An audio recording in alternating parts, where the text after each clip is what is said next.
on a real brief end of things, what's the fastest you've ever seen a divorce wrap up? Well, we do have restrictions here in Wisconsin wherein a divorce cannot. So when are you traditionally filing these motions? Is there a set timeline? We file motions when.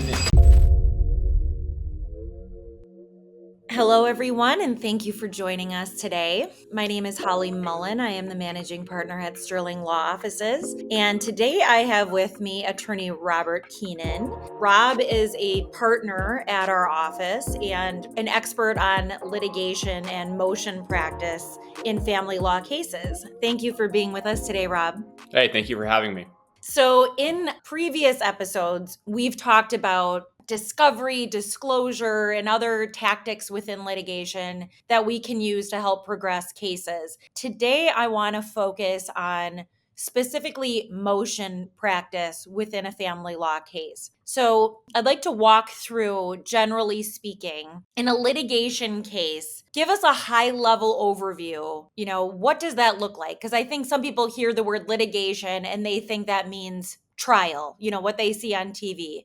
But there's obviously a timeline to it and much more that goes into a case prior to a trial ever taking place. So give us like a bird's eye view of what that litigation process entails. Sure. So, yeah, as you indicated, when we watch TV and we see a trial, generally speaking, that's months, if not years down the road from when that case actually started. So, generally, when we're looking at a litigation case, we start off with the file and the pleadings. So, that's essentially getting the action going. We then serve the other party the action to put them on notice. Then there are some other motions that can occur from there, some of which could include like a temporary orders motion wherein we're asking the court to maybe make some decisions while the case is going on before we get to a final decision. So these would be temporary orders. We have that discovery that we talked about in the last episode that may need to be utilized through this process. There might also be some additional pretrial motions that are filed. We can get into more of those as we progress through this episode. And then there is the pretrial, which is kind of like the run through, if you will, like the dress rehearsal, so to speak, of when we go to the court and say, hey, this is kind of what the issues are, what we need to discuss, what we need to work out, what we might need to actually litigate. And then we have the trial itself, which is, as you described, kind of what you see on TV. And then even after the trial, there could potentially be what we call post-judgment motions from there. Got it. Thank you. And generally speaking, how long can that process take? What tends to speed things up or slow things down? What does that look like? Right. So great question. So there's a lot of factors that determine the timeline or the length it could take for a case. I would say the two biggest factors would be the issues at hand and then really the county that we're in. Other factors include the attorneys on the other side, the cooperation from the parties. Obviously, if there are issues that are not that highly contested, then the case can move rather quickly. With respects to the counties that we deal with here in Wisconsin, especially Southeast Wisconsin, which is where I practice, we have some counties that are really diligent about moving things along. We have other counties that aren't as much. And so because of that, it could take more time just because of scheduling on their end. Okay, that makes sense. Depending on the county, depending on the case issues, that's all going to play into this timeline. So let's say on a real brief end of things, what's the fastest you've ever seen a divorce wrap up? Well, we do have restrictions here in Wisconsin wherein a divorce cannot actually be granted until 120 days has passed from the date of service of the action. So that alone kind of tells us right there, you're not going to be able to get divorced at least 120 days. So in a perfect world, on day 121, we can get you divorced. And I have had cases where that is the outcome. So on the short end, you're looking about 4 to 5 months. On the long end, I mean, we've seen cases go anywhere from 2 to 3 years. Now, both of these scenarios are quite rare. Most of the time, we find that an uncontested divorce will take anywhere from 6 to 7 months. And more so of a contested divorce will take somewhere between 11 to 14 months. Okay, that's fair. And sort of what you'd expect, right? If this is simple, straightforward, it's going to move quite swiftly along. And when parties they can't agree what color the sky is, then we're going to see this drag out a bit longer. So makes perfect sense there. So let's kind of get into the nitty gritty now. And within that litigation timeline, you mentioned the word motion, right? So break that down. When you say motion, I mean that's a legal jargon type word. What are we talking about when we say a motion was filed? Sure. So a motion is essentially a way for one party to request that the court make some type of decision on the case. So, for example, a motion to modify child support. What we're doing is we're requesting that the court make a decision on whether child support should be modified. Or maybe a motion to compel, as we discussed in a previous episode with respects to discovery. The other side isn't complying with the discovery request, we might have to get the court involved, and we do that by filing a motion requesting that the court make an order compelling them to participate. And then we could even see motions to dismiss. So if the other side files their own motion that we believe really doesn't have a leg to stand on, or isn't meeting the necessary burdens of proof, or is just frankly frivolous for that matter, we could file a motion to dismiss where we're asking the court to throw out the other party's motion. So in general, when we file a motion, it's that we're requesting the court to make a decision on something. So like a specific issue. And so you rattled off three that you've regularly used, but reality is it's like indefinite number of motions. Like any issue that exists, you can make a motion around it. Like you could draft the motion and it's basically just like, hey, court, this is what we need you to tackle because this is what's holding up our case, right? Absolutely. I mean, you hit on the nail on the head here. It's a wide range. I mean, we could file a motion for something that is what would be expected for, for example, a motion to sell a home, or something that you may not think about. For example, a motion to rehome a pet, right? If there's an issue with the dog and neither party wants to take it, but neither party's willing to do something about it, and we have to get the court involved, you could do that as well. So there really is a broad scope of what kind of motion you can file. The take home is just that we're asking the court to make a decision on something. That makes and so like when a client asks you, do we really have to file this motion? Like, is this really going to help the case? Or is this just going to add time and add money? Like, what do you say to a client when you're saying to them, I think we should file this motion? Sure. So typically, motions do help move the cases along, because when we're having discussions about needing to file a motion, it's because we're likely at a stalemate, right? There's a situation where the parties aren't able to agree on something. So we're needing the court to make a decision on it, or help the parties move it along. So absolutely, it might feel like by filing a motion, you're adding extra time or delaying the case a little bit. And in some respects, it could slow the process down, but it does keep the cart moving forward, because now if there is that issue at hand, we know that the court's going to hear the issue and they're going to make a decision. And two things are going to come out of that. One, the court's going to make a decision, or two, it's going to put pressure on the other side to start coming back to the table and negotiating, hopefully in good faith, to have the parties make a decision. Yeah, makes sense. Slow things down to speed things up, really. It's like, hey, we can't get anywhere unless this issue is addressed. Have you ever filed a motion in a case that like really changed the direction, like forcing compliance or knocking some issue out? Like, give an example in your practice. Sure. So I would say probably one of the most common is filing a motion to force the sale of a home. A lot of times in a divorce, if one person's in the home, they can kind of sit there and not do anything about it, kind of twiddle their thumbs on, well, I don't know if I want to keep it. I don't know if I can afford to keep it, but they may not have any incentive to move that along, right? Because they're in the home, the divorce hasn't been finalized yet.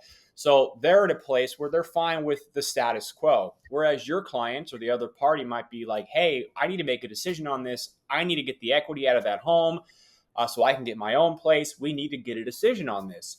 So a lot of times when we file a motion to force the sale of the home, it then requires the other party to kind of get back on their feet a little bit and start participating, whether that participation includes actually listing the home or finding out if they can qualify. A lot of times the courts in that scenario are going to ask the person who's in the home, hey, can you afford it? Can you keep this home? Can you buy the other party out? And if the answer is no, then the court will say, all right, well, then what are we doing? Let's get the house sold. So that's a way in which we've seen emotion really kind of help push things along, help change the trajectory of the case, because it gives us some of those answers. It forces the other party to play ball in a sense, and it allows things to move forward from there. Yeah, I mean, the house example is a prime example because we've all seen where parties are making decisions about the house out of emotion, emotion, not emotion that we're Right, talking about right. today. It's an emotional decision that there's an attachment to this house when in practically speaking terms, they can't afford it. They can't stay there. And long term, this house is going to have to go. But if they have their heels dug in and they don't want to leave and no one's making them, we're stuck and we're turning our wheels and we can't get anywhere. So that's a prime example. So when are you traditionally filing these motions? Is there a set timeline? Right. So, as I kind of mentioned earlier, we file motions when we feel that the parties are a bit out of a stalemate on negotiations and we need court's intervention to help move things along or have decisions made. So, one of the common motions that we would file like early on would be that temporary orders motion. And this is where we're asking the court to make orders during the pendency of this divorce that's going to govern the parties. So, common questions like who's going to stay in the house, who's going to pay what bills, who's going to have access to which accounts, where are the kids going to be if I move out. Some of those questions that you need answers to kind of right away, that's what that temporary order hearing is for. Now, of course, parties are free to kind of negotiate and work those things out amongst themselves. But if they can't, that's why that temporary order hearing is available. And we file that earlier on because most of those questions occur at the beginning of a divorce action. The other motions that we mentioned, motions to compel the sale of a real estate, motions for a job search, for example, they might happen later on in the process. As I mentioned, when the parties are getting to a point where they're not able to reach agreements on their own and they do need that court intervention. Okay. And so then let's say a divorce is done and something comes up. What's the opportunity for after the fact? Do we see motions then? Right, right. So this is commonly referred to as a post-judgment motion. And I know here at Sterling, one of our primary goals is to make sure that we have agreements or orders during the divorce that are airtight to prevent post-judgment motions from happening. But generally they do. And it's likely because there was a situation in the divorce that maybe wasn't clearly outlined. So there's some ambiguity, or somebody was supposed to do something and they didn't do it. So now they're having to go back to court to enforce it. A common example would be refinancing the home. So party A is awarded the home, and they have 90 days to refinance it and take party B's name off the home. Well, 90 days comes and goes, and that hasn't happened yet. So party B is, what's my recourse? How do I handle this? Well, that's when they can file that post-judgment motion to enforce the provisions of their original decree. And then other times we see post-judgment motions when there's been a big change of things. For example, if there's a change of income that was calculated to determine a support order, we might have to go back to court to reevaluate the original support order based on that change of income by either party. Or maybe there's been a change of circumstances with respect to the placement of the kids. Initially, maybe the parties agreed to a particular placement schedule that involved young kids. Well, now the kids are older and their lives have changed and their needs are different, and it makes sense to review the placement schedule. So we can see a modification filed through a post-judgment motion in that sense. So post judgment sounds like, primarily speaking, you're talking a motion to enforce, which is somebody's not doing what they were supposed to under the original divorce decree, where you're saying, Judge, we need this to be enforced. They need to follow the rules. Or the other one you mentioned, I think, was the modification, where we have an order in place, but now we're asking the court to consider changing things up because Correct. something has developed after the divorce and we want to modify those terms. Okay, that's good. Can you give me like just a little picture of a motion hearing, right? Because you file this motion, which is just a piece of paper that the court takes a look at, and then they schedule us for a hearing, right? So what does that look like? Yeah, so it can look in a bunch of different ways. Most of the time, the first hearing you have, it's more of just kind of like some oral arguments that you're presenting to the court. So the party who filed has to explain kind of, hey, what the issues are and how the court would likely have authority to handle those issues given the circumstances. So what we do is in the first hearing, usually we do what's called kind of making offers of proof. Like, hey, this is what the order says. They're supposed to refinance this home within 90 days. They haven't done it. Here's some emails that I have from the other side saying they're going to get around to it. They're going to get around to it, but they haven't done it. Here's me saying, I'm going to take you back to court if you don't do it. So that's kind of what you're doing in that first hearing is you're presenting your arguments, providing any type of offer of proof to show that your case is legitimate in that sense, and likely also explain to the court how they have the authority to make a decision on this particular issue. Okay, that's great. Come the conclusion, then you put up your arguments. The other side makes counter arguments that you say it should be this way. They say it should be that way. The judge then picks a side. I mean, that's how that's going to work. The judge is going to choose who's right or wrong, and then what?